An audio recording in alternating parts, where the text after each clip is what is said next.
La reinvención del tránsito en Guayaquil es real. Los 20 primeros buses eléctricos son reales. Los sensores para monitorear apertura de puertas y los botones de pánico en los buses son reales. Las cabinas y los equipos técnicos de la aerovía están llegando desde Francia y son reales. Las 150 nuevas rampas en buses especiales para pasajeros con discapacidad son reales. Cumplimos lo que hemos prometido, pero iremos más allá. Esto es real. ATM, en coordinación con la Alcaldía de Guayaquil.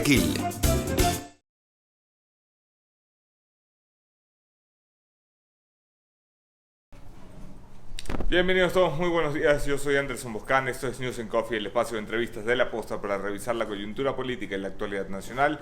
Hoy es lunes 18 de febrero del año del Señor 2019. Un agradecimiento especial a Hyundai, que nos acompaña a este periodismo independiente desde el principio. Il Barista, donde nos sirven el café de la mañana en República y Amazonas. La Cooperativa Andalucía y su tarjeta de débito para poder pagar los consumos de la mañana. Y por supuesto a la ATM Guayaquil, que se ha unido al club de marcas que apoyan el periodismo independiente. Revisamos los hechos en caliente.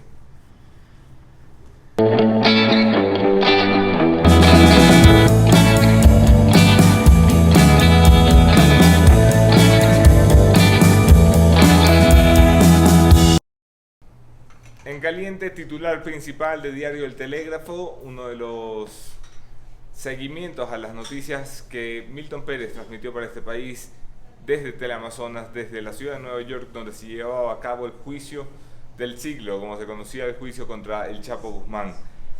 3 empresas fueron señaladas por el Chapo Guzmán como tapaderas en Ecuador para lavar dinero del narcotráfico en este país, porque si alguien decía que no venía inversión extranjera al Ecuador, nos estaban mintiendo. El Chapo creía en el Ecuador y metió acá 3 empresas para lavar dinero, 3 empresas que eran empresas fantasmas, 3 empresas que tenían que estar bajo el radar del Servicio de Rentas Internas y se les habían pasado por las galletas.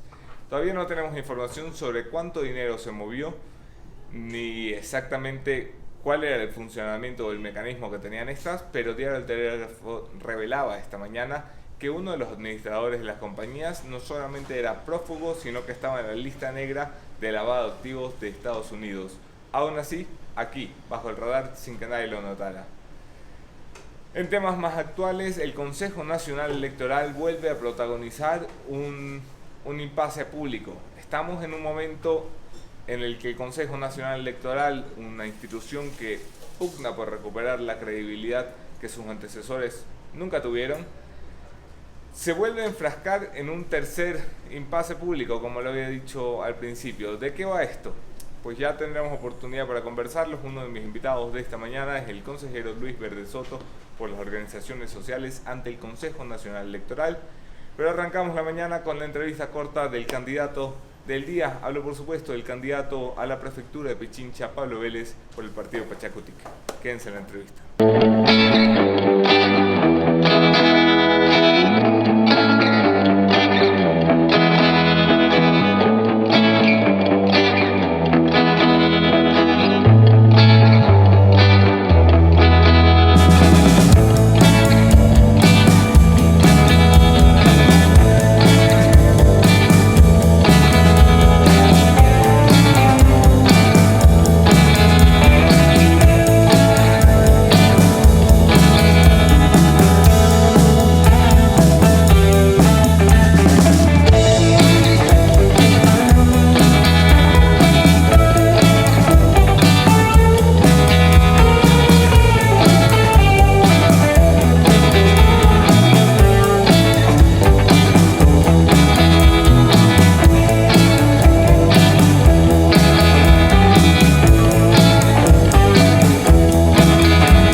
por quedarse en la entrevista. Yo soy Anderson Boscan en todas las redes. Podemos seguir allí la conversación. Gracias especiales a quienes comparten los contenidos de la posta, que son las personas a las que quiero más que quienes no comparten nuestros contenidos. Bienvenido, candidato Pablo Vélez, por el Pachacútica, la prefectura del Pichincha. Qué gusto tenerlo aquí esta mañana. Anderson, muchas gracias. Muy buenos días con todos quienes nos siguen. La comunicación 2.0 creo que la denominan, ¿no? Así andamos. Pablo, empecemos por el principio. La prefectura de Pichincha, ¿qué problemas tiene y cómo piensa abordarlos? Es algo muy complejo. Debemos nosotros entender que han sido 13 años de continuismo del mismo prefecto. Con este término continuismo no quiero decir que todo haya sido malo, ¿no? Pero sí hablamos de 13 años de la misma persona al frente de lo que tiene que ver la dirección de la provincia. Nosotros siempre hablamos de responsabilidad al momento de hablar de nuestro proyecto, de nuestros planteamientos. Hablamos de que hicimos un estudio y un análisis de todo lo que ha sucedido en estos 13 años. Y hemos visto que ha habido un mediano impacto dentro de la provincia, pero que se ha estancado bastante. La provincia no ha arrancado con el eje fundamental, que es la productividad. Y ahí es donde nosotros estamos apuntando, Anderson, a tratar de que la provincia sea un referente a nivel del Ecuador en cuanto a la productividad. ¿Por qué? Porque el momento de que la provincia tenga mayor productividad genera un dinamismo económico. ¿Y qué quiere decir esto? Por ejemplo, mira, las estadísticas te dicen que en el Ecuador, en Pichincha y en Quito, la principal preocupación es la falta de empleo. La segunda, la falta de seguridad. ¿Cómo tú puedes ofrecer desde la prefectura empleo? No podemos crear más burocracia dorada. Lo que nosotros pretendemos es que por medio del eje de la productividad se pueda lograr más empleo autónomo. O sea, que el agricultor, el ganadero, el artesano dejen de tener estas calidades y empiecen a ser emprendedores, pequeños y medianos empresarios. ¿Cómo se hace eso? Industrializando el campo. Mira, ahorita acabo de leer la noticia en el diario El Comercio y dice que desde la Sierra Central se acaba de exportar muchas toneladas de tomate de árbol a Estados Unidos. Hace 4 semanas atrás por primera vez se exportó el tomate de árbol desde la Tacunga. Es totalmente viable la industrialización del agro.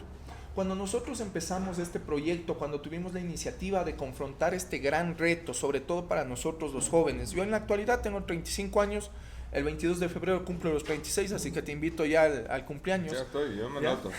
Entonces, nosotros como jóvenes lo que buscamos es un dinamismo diferente, que ya no sea lo mismo, ¿no es cierto? Ya no queremos seguir siendo profesionales que salen a buscar una plaza de trabajo de escritorio, queremos emprender. Fuimos a la Escuela Politécnica Nacional, a las universidades, y cuando conversamos con los estudiantes y les dijimos, ¿ustedes estarían en capacidad de poder industrializar el agro? ¿Creen que podrían ayudarnos a nosotros? Nos sacaron a nosotros en ese momento alrededor de 60 tesis. Entre estas 60 tesis de la Escuela de Mecánica, Agroindustrias, Agroempresas, estaban por lo menos el 60% de las soluciones a lo que necesita el campo.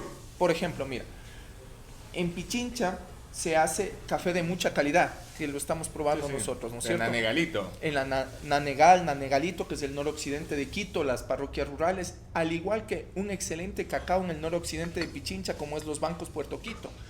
Pero muchos de estos productores siguen produciendo materia prima. O sea, te siguen vendiendo a ti el café en materia prima, el cacao en baba, por ejemplo. ¿Qué es lo que ellos necesitan? La industrialización para que una planta procesadora ya no venda el cacao en baba, te venda el chocolate empaquetado. Esto te eleva no menos de 10 veces el costo y la ganancia es muchísima mayor. Lo que buscamos nosotros es que en convenio con la academia podamos industrializar para generar mejores ingresos al campo y romper con los intermediarios. Ese es nuestro eje central. ¿Qué hay de la seguridad, que es la otra gran preocupación de esta provincia y para el que nadie tiene una respuesta cierta, puesto que no es una competencia directa de la prefectura, sino que deben acompañar las políticas del gobierno central? Te agradezco mucho, Anderson. Mira, hace unos minutos estaba con mis acompañantes debatiendo un tema, ¿no es cierto? Las famosas competencias. Cuando se meten las competencias, tú te encuentras muy limitado, los proyectos no surgen por las competencias. Esto se encarga directamente, como tú lo dijiste, el gobierno central por medio del Ministerio del Interior. Lo que nosotros podemos hacer es lo que vine escuchando en las noticias hoy en la mañana en una entrevista a la ministra, ¿no? A María Paula Romo.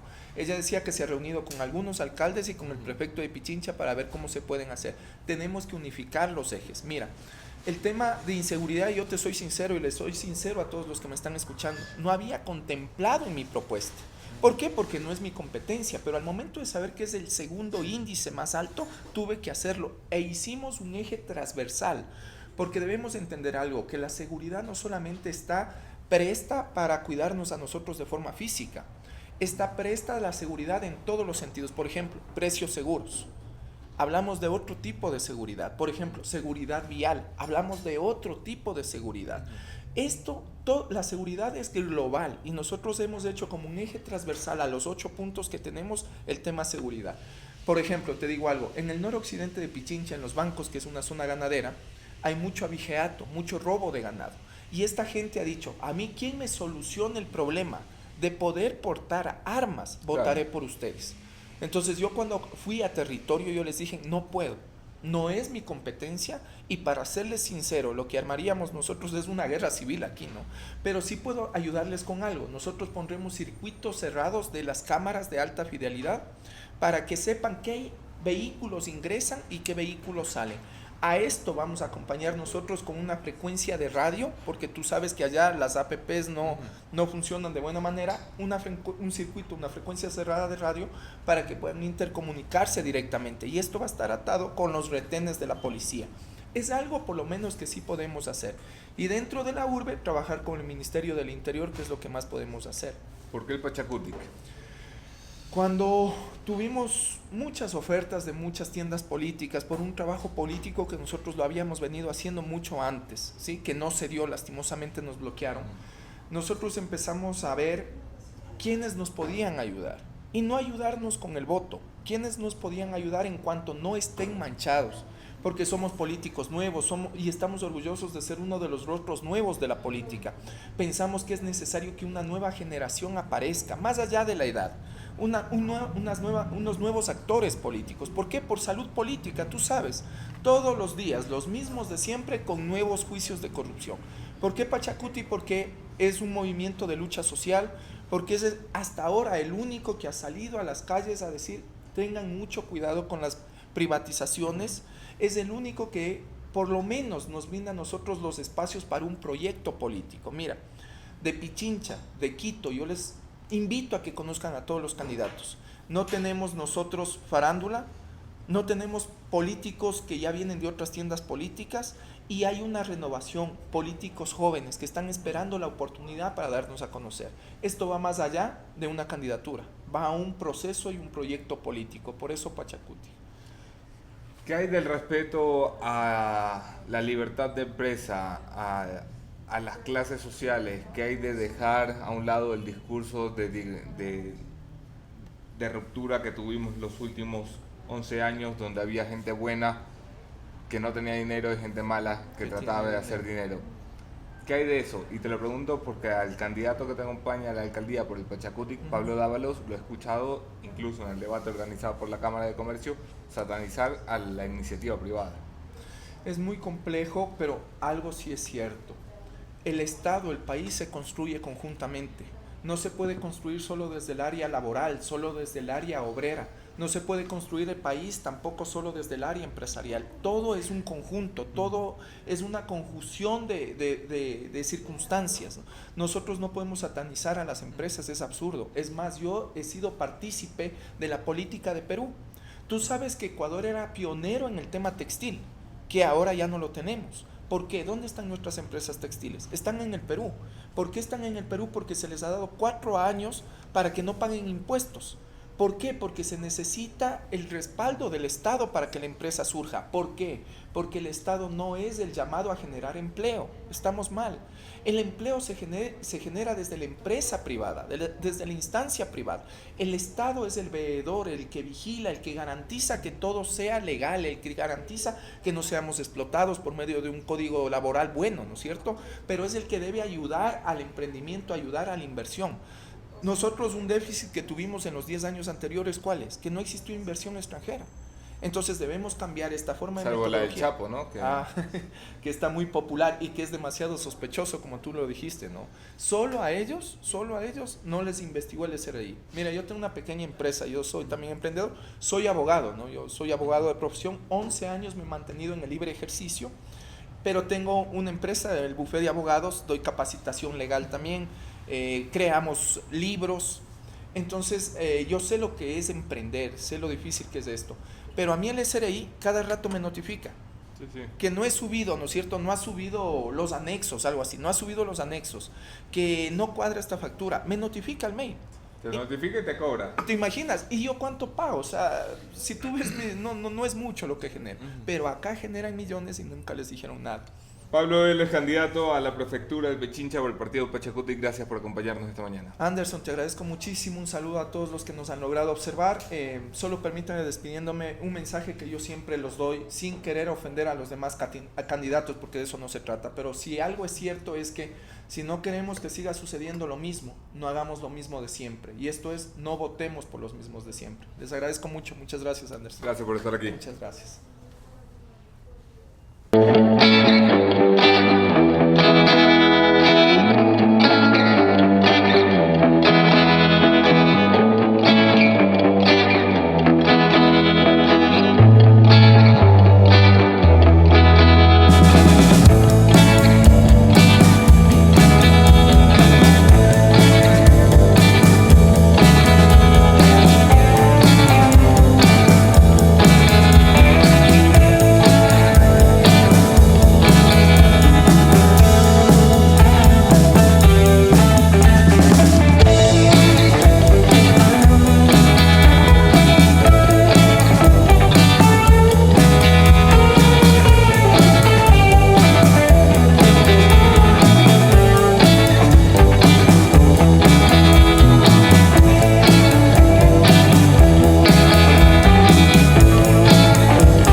Gracias por quedarse. Segunda parte del programa, entrevista principal. Nos acompaña el consejero Luis Verde Soto del Consejo Nacional Electoral, hombre duro de las elecciones, amigo de la casa. Bienvenido, Luis.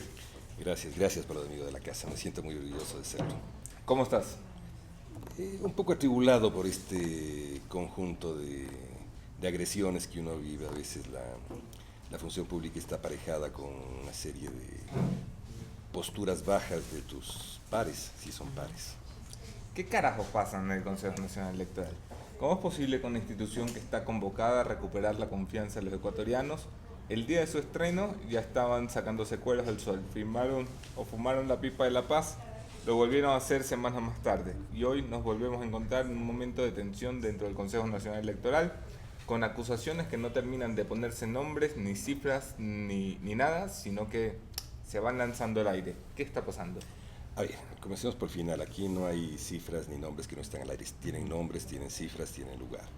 ¿Qué ha ocurrido? Desde el primer día de funcionamiento del Consejo Nacional Electoral hubo atropellos a las formas, a los procedimientos, que en su momento la ciudadanía las tendrá en su mano. En este rato lo que cabe es recuperar un proceso que está seriamente amenazado de dañarse en el fondo y en la forma.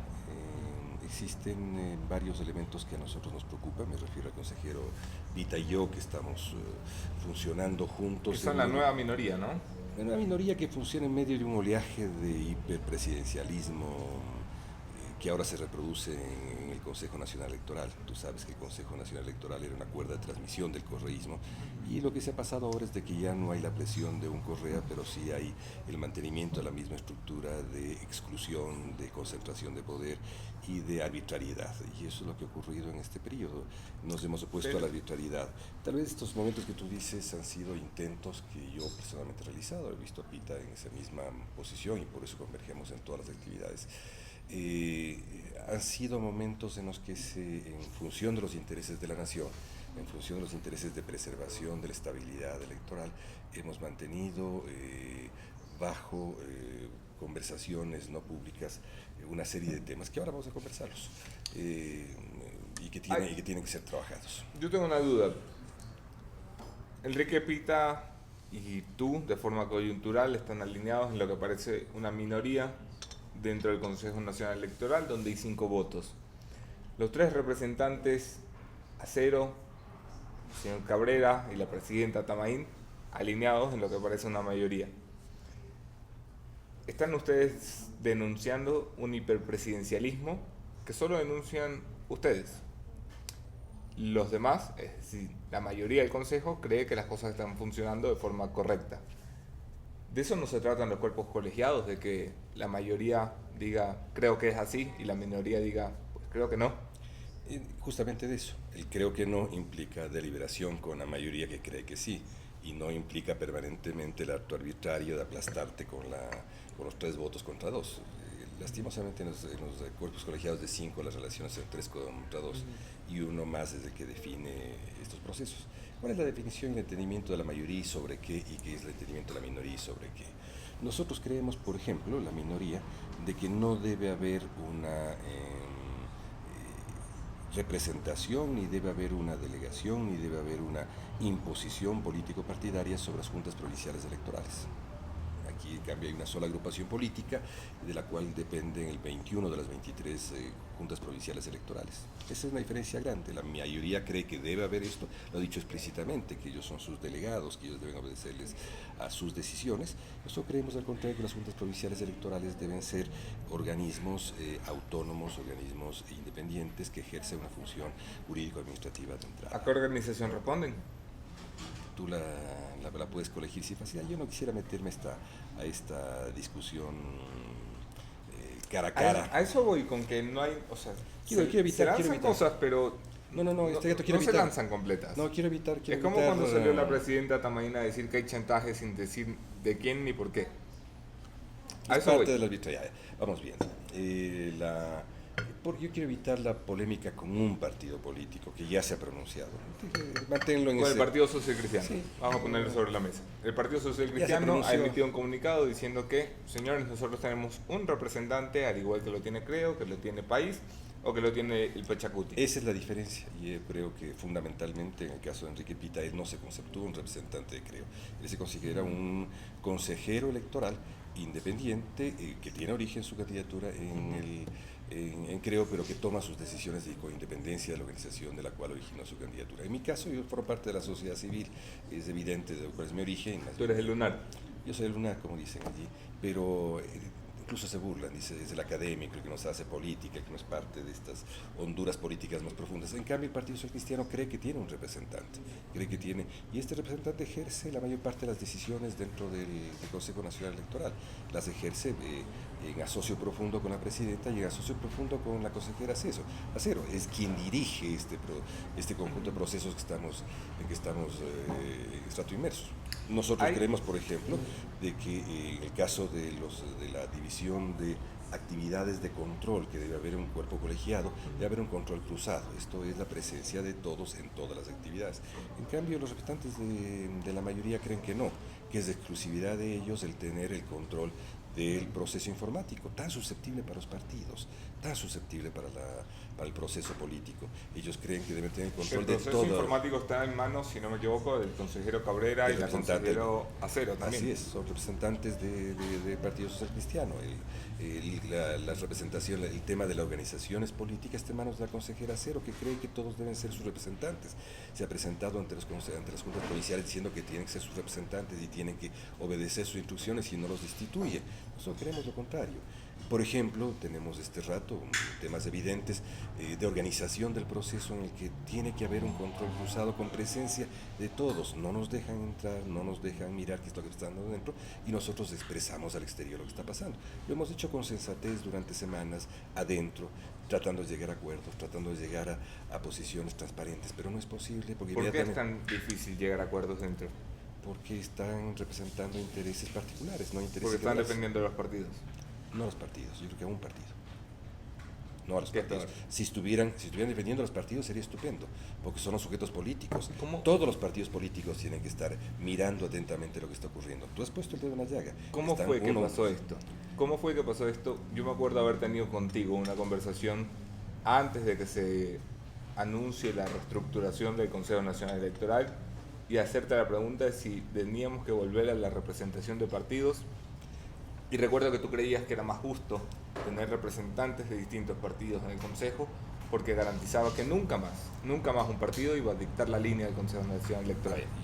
¿Cómo está pasando esto? Lo que he planteado, y lo he planteado por escrito en muchos de mis libros, ¿no es cierto?, es de que frente a la historia electoral del Ecuador, en la que tuvieron representación 7 partidos, en las cuales tuvieron control mutuo, se abrió luego a veces la ingenua, cuando no decir la maniobrera posibilidad de que solamente haya representación, haya conformación por fuera de los partidos. Y así se logró que un solo partido hegemónico fuera dueño del Consejo Nacional Electoral.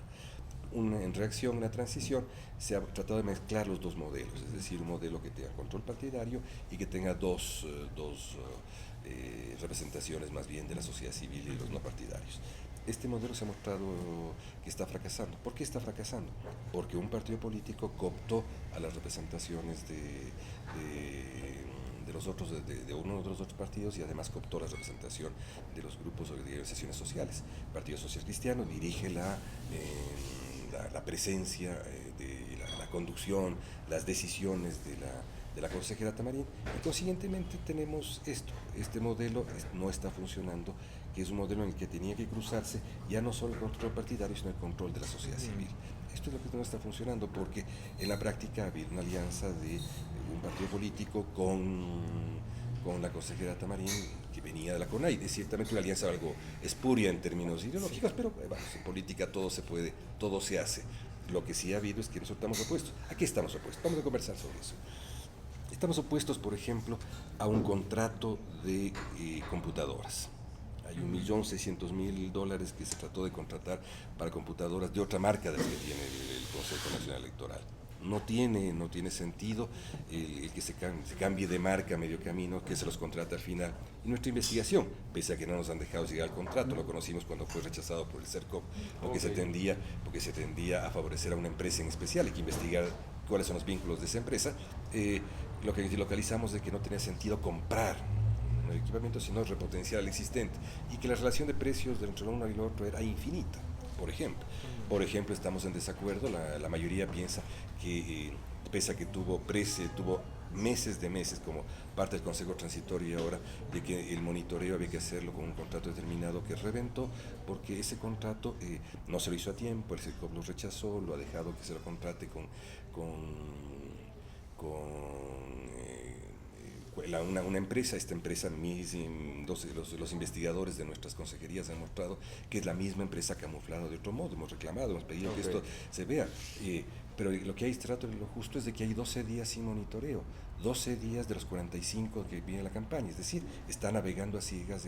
¿Por qué? Porque una obstinación está a punto de caerse las candidaturas en el oro. ¿Por qué está a punto de caerse? Por la obstinación que ha tenido la conducción de mantener a la secretaria, que es la que rompió con todos los principios de derecho al describir las candidaturas. Este rato probablemente el Tribunal Contencioso rehaga su sentencia, regató el proceso, ya no hay tiempo, ya este rato han perdido 12, 15, ya no pueden entrar. En eso estamos opuestos a que se entre una y otra vez a tratar de evitar que nosotros tengamos una visión de cómo debe ser el proceso. Nosotros estamos presionando a que haya una serie de formas de organización del proceso, a que haya un acta que esté permanentemente y pueda ser fotografiada por la ciudadanía y por los partidos. Claro, mientras hay consejeros que piden que se prohíba el uso de celulares. Que se prohíbe los celulares. Eso es bárbaro. Cuando hay 10 millones de celulares y 10 millones de votantes en el Ecuador, es bárbaro que se prohíba que la gente vaya con celulares. Nosotros creemos que los partidos y las personas deben poder fotografiar esa acta en el momento que se produce y deben ellos mismos también estar presentes en el escaneo, y ellos mismos deben tener capacidad de confrontación de esa información. Mientras la mayoría piensa de que todo debe centralizarse en información en Pichincha o en cualquiera de las provincias, en el nacional, y luego debe soltarse la información a las provincias, pensamos que la información debe, en el momento que es escaneada, ir directamente a los partidos y directamente a las provincias. Esta es una elección local. De esas tenemos 11 diferentes grandes formas de entender. La minoría pensamos de que el presupuesto debe ser utilizado con eficiencia, que el tema no es reducirlo, es utilizarlo con eficiencia. ¿Qué implica esto? Que en lugar de producir pésimas localizaciones de presupuesto, lo que han hecho es evitar procesos que deben ser rápidos, como por ejemplo el proceso de escaneo. Mientras la mayoría piensa que es suficiente tener una urna en las mesas de hombres y una urna en las mesas de mujeres, nosotros pensamos que debe volverse el sistema tradicional con varias urnas en que la ciudadanía clasifica la votación. ¿Por qué? Porque los chicos llegan sumamente cansados, luego 15 horas de trabajo, no pueden terminar de escrutar bien. ¿Qué es lo que piensa la mayoría? La mayoría piensa que no es importante el proceso de reconteo. Nosotros pensamos que es sumamente importante porque ahí en reconteo es donde salen los alcaldes hijos de reconteo. Por Dios. Esas son las Pita diferencias. daba una entrevista hoy para el Diario Expreso de Guayaquil y hablaba de la posibilidad de un reconteo en Guayaquil del 10% de las urnas. De 200.000 votos. Eso va a cambiar el resultado y voltear el resultado. No solamente eso, va a haber un conflicto enorme y a ellos no les interesa. Nosotros estamos pensando en que estos son los temas centrales que debemos trabajar. Tenemos que trabajar. De esto hay muchos, no quiero abundarte. Si las cosas siguen como están, volumen para el consejero Verde Soto me piden en los comentarios. Si las cosas siguen avanzando tal como están, ¿está en peligro las elecciones? No. ¿La transparencia de las elecciones? Sí. Las elecciones no están Las en peligro. elecciones no, la transparencia. Es así. Yo creo que ese es el problema. Necesitamos, mira, en los procesos como tan complejos como el que se vive, que es un proceso de múltiples elecciones, donde tienes virtualmente 3 elecciones presidenciales juntas en consejeros de participación, son 3 elecciones presidenciales juntas, donde tienes tal cantidad de candidatos, 82.000 o no sé cuántos, donde tienes tal cantidad de elecciones que tienen muchas formas de clasificación y conteo, es absolutamente necesario que todos y cada uno de nosotros sea absolutamente eficiente y esa eficiencia sea acordada. Es decir, la eficiencia tiene que llegar a tener un nivel de acuerdo y transparencia ante la población. La única forma de ser transparente es ser eficiente. El resto es llenarse la boca diciendo transparencia. La única forma es hacerlo eficientemente. Y lo que queremos es un proceso eficiente, nada más. Y claro, queremos un proceso eficiente y un proceso honrado, un proceso en el que toda la población pueda ver. Yo no tengo ningún problema en sentarme a hablar con cualquiera de ellos, sentarme a hablar con todos los que sean de cara a la nación. Tenemos muchísimos temas, les hemos invitado, les he retado debates para que tengamos debates en el plenario y en el pleno de cara a la nación, transmitido directamente, podamos hablar sobre todos estos temas. Siempre se niegan y lo que hacen es la arbitrariedad otra vez de imponerte la mayoría permanentemente. Tenemos infinidad de cartas de reclamo sobre cada uno de los temas. Esa mayoría inamovible fue lo que terminó llevando el fracaso a otro cuerpo colegiado, el Consejo de la Judicatura de Transición, que envuelto en la inmovilidad del 3-2, teniendo 2 muy críticos como Juan Pablo Albán, se me olvida el nombre de la otra consejera, Angélica Porras, terminó, siendo un cuerpo colegiado que fracasó. Es posible que el Consejo Nacional Electoral, de mantenerse inamovible los criterios, esto es, el 3-2, que no importa las razones que haya de lado y lado, se mantenga la votación, ¿tú crees que están destinados a reverse o fracasar?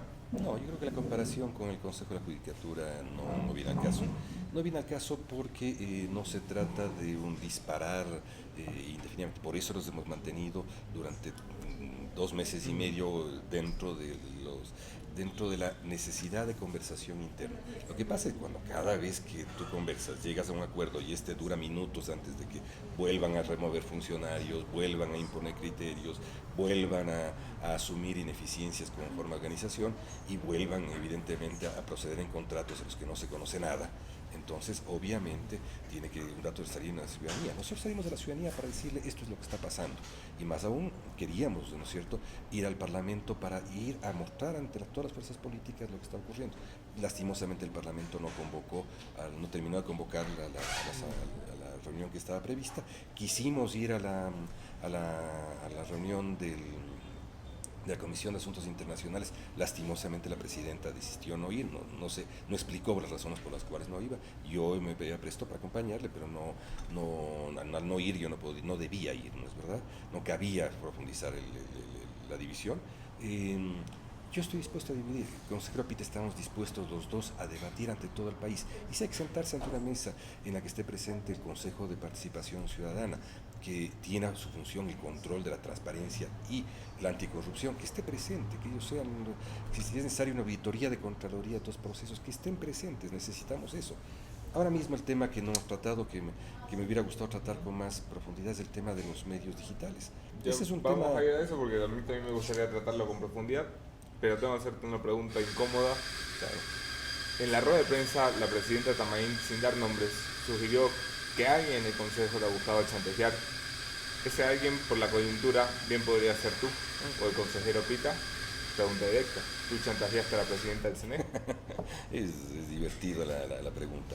A ver, la presidenta Tamarín tiene dos obsesiones que todo el tiempo las ve. La una es la obsesión sobre que yo he planteado un presupuesto para que haya contrataciones de técnicos para la elaboración de la reforma del Código de la Democracia. Esas reformas fueron aprobadas por el Pleno, están en el proyecto, en mi visión de las reformas, está escrito en mis libros, está escrito en varias cosas, he dado muchas charlas sobre lo que hay que hacer, los 7 temas de reforma, etcétera, están puestos, sobre eso no hay problema de discutirlos, y yo planteé de que haya un presupuesto para terminar de apoyar con infraestructuras, logística y eventualmente consultorías a las 7 comisiones que se programaron y que se pueda acompañar durante todo el año en la negociación en el Parlamento. Para eso se programó en el presupuesto $500,000, esos $500,000 fueron aprobados por el conjunto, están ahí, están en el presupuesto.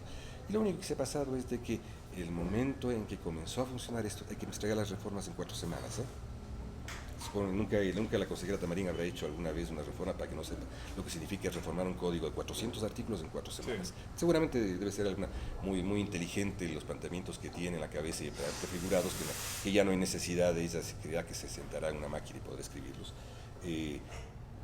Lo que se ha hecho es decir, señores, pasen del presupuesto que esté en el aire $100,000 a una entidad ejecutora para que ahí se pueda comenzar a contratar con anuencia de la consejera Tamarín, con su autorización como presidente, porque es la contrata, nosotros no contratamos. La que firma, claro. La contrata es ella, no. Lo que he hecho es paje de 500,000, póngala ahí, y cuando haya necesidad de contratar, yo le diré, por favor, contrata a Pedro o a una secretaria tal, y nada más. Eso llama ella chantaje. ¿Por qué? Porque yo sí quiero que salgan las reformas en el plazo determinado. Hay que hacerlo el 25 de marzo. ¿Por qué el 25 de marzo? Porque entre el 25 de marzo de 2019 y el 25 de marzo de 2020 es el único periodo en que se puede negociar. Y en la historia ecuatoriana democrática reciente no ha habido ninguna fórmula de un código entero que se pueda negociar en el Parlamento en menos de un año. Había que montar una oficina para hacerlo en el Parlamento, un grupo de negociadores con cada uno. Es eso lo que llama esta señora.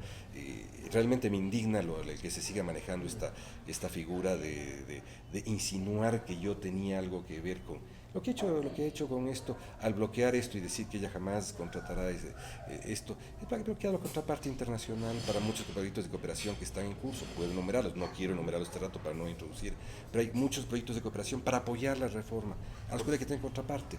Y la señora simplemente quiere evitarlos. Yo creo que quiere evitar la reforma. Esto es lo que creo que quiere evitar. ¿Sí? Así que me parece que sí. Para mantener el esquema hiperpresidencial que hay en el Congreso, que hay en el CNE. Es eso lo que se pretende. Del mismo modo como ante el informe de narcotráfico que hice hace poco, que fui lo suficientemente duro, salieron inmediatamente a decirme, ese es un informe académico, ese es un informe que no sirve, ese es un informe, ¿por qué? No lo sé. Algún abogadillo por ahí trata de decir que yo debo ir a la fiscalía para demostrar qué nombres tengo, quiere saber qué es lo que hay dentro del informe. Y ahora ellos tratan de legitimar el informe. Si me toca, no me toca. No me toca. Y el otro trata de decir, esta cosa no sirve. Me llamó la atención. Me llamó profundamente. Menos mal que rápidamente cambiaron de eje y llevaron el eje hacia otro lado. El informe de narcotráfico ya está en la fiscalía, yo negocié un acuerdo con la fiscalía para que existiera un mecanismo de traslado de la información reservada directamente a la fiscalía, que hay un fiscal electoral que está a cargo de eso. No sé qué más quieren conocer. Los casos no les voy a decir, los informantes no les voy a decir. Los van a matar. Claro. Los van a matar. No estamos hablando de que están poniendo publicidad anticipada, estamos hablando de dinero en narcotráfico. No, exactamente. Entonces yo no voy a decir en qué provincia y en qué lugar hice la investigación. No lo voy a decir. Tampoco ¿Qué esperas que pase con eso? Yo espero que la fiscalía va a tener la información que la ciudadanía pueda poner, si es que no boicotean el que haya el botón para información reservada dentro de la página web del Consejo Nacional Electoral. Lo único que se trata es de eso, es de que haya un lugar donde la ciudadanía empoderada, viendo procesos con los que se dan, viéndose reflejada en procesos en los que hay presencia del narcotráfico, ellos digan, señores, yo veo unas cosas parecidas, denuncio esto. Y la Fiscalía, como es la encargada de temas penales, sea la que procese. Eso es lo único que hay. Pero a este consejo no le gusta mucho que lo miran desde fuera. Tardaron semanas en ponerse de acuerdo para convocar a la Organización de Estados Americanos a participar del proceso electoral como veedores o como invitados o bajo la figura legal que sea. ¿Por qué le tenían como cuerpo colegiado tanto recelo a que venga la OEA? Ninguno como cuerpo colegiado. Como tú sabes, yo fui asesor del canciller hasta el momento en el cual fui a la Sí. y llevé algunos de los temas que en la Cancillería se llevaban sobre la posición ecuatoriana frente a la OEA. Está plenamente inteligenciado de lo que ocurría en las relaciones entre Ecuador y la OEA. En el Consejo Nacional Electoral Transitorio hubo una oposición a que venga la OEA, basada en que la OEA, la Secretaría General de la OEA, envió unos observadores, supuestamente para ver lo que ocurría, por qué Rafael Correa no tenía representación dentro de los partidos legalmente reconocidos, y esta misión jamás llegó al Consejo Nacional Electoral. Se fue a ser parte de la observación internacional convocada por el abogado Ochoa para defender al expresidente Correa. Esto derivó en que el Consejo Nacional Electoral Transitorio, incluyendo las dos vocales que ahora están en el definitivo, votaran a que no viniera la OEA, a rechazar a otros elementos como el ISO electoral de la OEA, y el mismo consejero Cabrera a cuestionarle a la OEA por qué no le había dado información y respuesta por el apagón informático. Ellos hicieron eso. Cuando estuvimos en Cancillería miramos eso, dijimos la posición que tiene una función independiente, y esto se inscribe en la posición ecuatoriana general, como es obvio. El Estado ecuatoriano es uno solo, pese a que hay independencia de funciones. Cuando se produjo la aprobación del Estatuto de Observación Electoral en Ecuador, semanas después, la consejera Tamarín se equivocó y vinculó esta decisión del Consejo Transitorio y dijo que lo que se había aprobado estaba introducido en la observación electoral. La OEA lo que hizo fue salir del hoyo en que estaba y ponerse otra vez y decir, señora, se equivocó usted. Más aún, usted está haciendo cosas que no corresponden a ningún observador en el mundo, que es el de pensar que los observadores no deben hablar ni con autoridades estatales ni con autoridades públicas. Entonces, claro, desubicó a Ecuador en su posición nacional, y lo que hizo fue dejarle una posición débil. Obviamente, este rato, de producir las circunstancias, yo mismo, con el consejero Pita, hemos planteado en reuniones del prepleno, como se llama, le he entregado cuáles son las bases de la negociación, le he entregado cuál debe ser el estatuto con el cual se convenga que venga la OEA, manifestando mi interés de que la OEA venga, y como responsable de relaciones internacionales lo que hice fue inmediatamente buscar a mis amigos en el Consejo de Participación Electoral, parte del sistema interamericano, para que ellos estén presentes al margen de que venga o no la Secretaría de la OEA. Por eso te digo, no es un tema del Consejo Electoral, es una metida de pata. Monumental, además. Pero rectificada, que por es el momento. importante. Este trato yo espero, porque además lo veo, este trato que tienes, hasta ahora no manda el convenio definitivo para ver si efectivamente aceptaron lo que nosotros propusimos. O sea, hasta ahora lo único que había era un pedido que vayan a negociar con un subdirector de alguna sección, y entiendo que la presidenta y los dos consejeros de mayoría están prestos a viajar a Estados Unidos rápidamente para negociar con ellos. Yo lo último que hice fue decirles, señores, hasta ahí llega la posición nacional. Muy cortito, la presidenta Tamarín defendía la decisión de no incluir a los medios digitales dentro de los medios considerados para la difusión electoral, de la propaganda electoral, porque aseguraba no lo permite la ley. Tú fuiste uno de los que impulsó por dentro del Pleno que el CNE y las elecciones se adaptaran al siglo XXI, porque seguimos en el siglo XX. Yo creo que el CNE va a tratar de llegar al siglo XXI. Esperemos que llegue. ¿Cuál es el tema de fondo acá? El tema de fondo de esto es la oposición de un partido político a que cambie su esquema de comunicación. No quiere que entre la comunicación digital, porque la comunicación digital desarregla su forma tradicional y conservadora de vincularse con el electorado. Entonces se trata de bloquear que los medios digitales no tengan financiamiento público. Es absurdo que en un país, primero es un absurdo que los medios de internet en general no tengan la misma característica de impresión. Ya nadie imprime periódicos, a estas alturas las rotativas no son impresión, nadie imprime esto que llama la prensa medios impresos, lo que llama la ley medios impresos. Había que entender eso como una ficción jurídica que relaciona cómo se llega hacia las formas duras y las formas nuevas, que son las digitales. Pero no, estas cosas son difíciles de entender para algunas son elementales, pero muy difíciles de entender. En estas formas, ¿no es cierto?, el siguiente paso otra vez fue el de impedir un reglamento que fue aprobado por el Consejo Nacional Electoral. ¿Cómo se lo impidió? Tratando de llamar a la Contraloría. Fuimos a la Contraloría dijo, señores, es absurdo, ustedes en eso yo respaldo esto porque es internacionalmente conocido de que los medios que tienen que ver con la digitalidad forman parte de la comunicación política. A continuación, así había acordado que todos hiciéramos una pregunta avalada por el Pleno a la Procuraduría. Obviamente el autoritarismo lo que hizo fue mandar por debajo esa pregunta a la Procuraduría sin que ninguno de nosotros conociera o pudiera discutir con la Procuraduría al respecto. La Procuraduría respondió desde su perspectiva, yo a mi criterio equivocadamente y de modo conservador, no solo prohibiendo los medios digitales, sino prohibiendo toda forma de financiamiento público sobre toda forma de comunicación por Internet. Toda forma pública. Toda forma de comunicación por Internet este rato está prohibida de recibir financiamiento público. Es más o menos el aprendiz de hechicero. Termina matando todo. Entonces, claro, este rato están, supongo, en curso en varias instancias de la sociedad civil, en varias instancias de los medios digitales, preparando respuestas ante la Corte Constitucional, preparando respuestas internacionales, porque es un absurdo lo ocurrido. Eso dice la señora que es un chantaje que yo le he sometido. El único chantaje que hay en esto es la necesidad que tengo yo y declaro mi firme necesidad de que los ecuatorianos respetemos el derecho al humano básico, estar bien informados. Al fin y al cabo tengo años junto a derechos humanos como para que alguna persona así me acuse de chantaje por tratar de defender la digitalidad de la comunicación. Recta final de la conversación con Luis Verde Soto, consejero del Consejo Nacional Electoral. Me has dejado muy preocupado en la entrevista con alguna de las cosas que estás poniendo sobre la mesa y a las que no le veo solución pronta. Te hice la pregunta en forma general, te la hago ahora en forma personal. Si las cosas siguen así, ¿qué vas a hacer tú? Seguir lo que estoy haciendo y tengo en esto, tenemos juntos una compañía muy sólida con el ingeniero Pita. Los dos somos hombres que tenemos pasado. Yo formé parte de la transición a la democracia.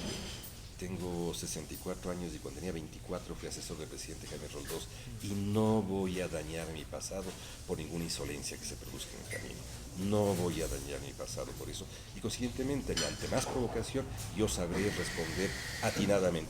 Las ofensas personales tienen su curso judicial, no sé de qué dejarlas en su curso judicial. Las políticas hay que tratarlas políticamente y en este caso las instituciones hay que tratarlas como tal. Estoy dispuesto a sentarme en cualquier mesa. Yo he tenido a veces como diplomático, a veces como parte de la sociedad civil, a veces como político, he tenido muchas negociaciones, no tengo ningún problema en tener ninguna, porque el objetivo aquí es nacional, hay que preservar las elecciones. ¿Qué voy a hacer en la personal? Ellos quisieran que renuncie, no lo voy a hacer. Que el Partido Social Cristiano se ha tomado el Consejo Nacional es básicamente lo que queda de la conversación contigo. Yo diría que lo que pasa es de que lo que hay, el que haga un partido más o menos presión irregular o regular es parte del hacer político. Lo fundamental de esto es de que una organización electoral ineficiente no va a ser transparencia. Y lo que necesitamos en un país es ir acortando, bajando el grado de incertidumbre política que vive el Ecuador. El Ecuador del destape no generó certezas, ha generado más incertidumbres. Entonces lo que hay que hacer es ir bajando las incertidumbres políticas para que haya autoridades que sirvan. Una buena autoridad es aquella que surge de un proceso electoral sano, transparente, sólido. Lo que están haciendo con este conjunto de cosas que atentan contra la eficiencia, contra esta mala organización, contra esta mayoría que se impone sin criterio, lo que están haciendo es llenando de incertidumbre al Ecuador. Bajen esa incertidumbre, abran el sistema, bajen el autoritarismo en el Consejo Nacional Electoral. El que haya un partido que se haya tomado y que sea más o menos autoritario es el accidente, porque es el medio, lo que interesa es el fin. Lo que interesa el fin es tener elecciones eficientes, transparentes, honradas, en el que haya claridad para todos. Yo no tengo problema en no tener como ellos dicen, no tener una dirección, esas cosas no. A mí me fue asignada la supervisión del Instituto de la Democracia y estoy absolutamente feliz porque lo primero que hice fue someter a una nominación, un concurso abierto, en el que hubo 300 currículos para llenar esos 20 puestos. Eso es, me siento orgulloso de eso. Tener 20 investigadores con título de PhD. Sí, los tengo, estoy orgulloso de eso. Y estoy orgulloso de lo que están investigando. ¿Que lo van a bloquear como he intentado bloquear este periodo? Sí. Nombran directores de modo ilegal y cosas, no importa. Siguen ahí, los chicos siguen sentándose conmigo a trabajar los días viernes y van a trabajar todos los días viernes y van a trabajar todos los días lunes a ver lo que hay que investigar y por dónde vamos a ir. No importa, me han asignado, porque ellos creen que es absolutamente irrelevante la coordinación de los temas de estadística electoral. No se preocupen, yo habré de la estadística electoral un buen lugar. Esas son las cosas que creen que están haciendo ellos bien para acosarte. No se preocupen, no renunciaré por eso. Estaremos pendientes, mantenernos informados, no pierdas el contacto y siempre bienvenido. Luis Gómez Soto, consejero del Consejo Nacional Electoral. Gracias a ustedes por sintonizarnos. Nos vamos porque estamos pasados de tiempo. Ahí se ven.